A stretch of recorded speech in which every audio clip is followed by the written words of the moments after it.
కలియుగ ఆపద్బాంధవుడు మన అందరి తండ్రి శ్రీమన్నారాయణుడు అవతారమైనటువంటి వెంకటేశ్వర స్వామి తిరుమలలో స్వామిని దర్శించినప్పుడు వారందరికీ స్వామి హస్తాలు ఉండే తీరు గమనంలోనే ఉండి ఉంటుంది.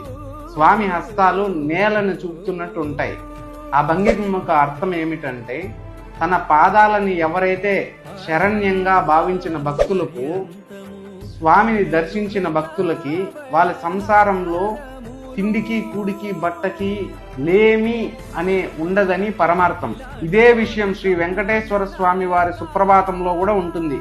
ఈసారి తిరుమల వెళ్ళినప్పుడు స్వామివారిని ఆపద మస్తకము తనివి తీరా చూడండి. స్వామి కనిపించగానే కనులు మూసుకోకుండా ఆయన పాదాలు చూస్తూ, అభయ హస్తాలు చూస్తూ, తరువాత స్వామి ముఖాన్ని చూడండి.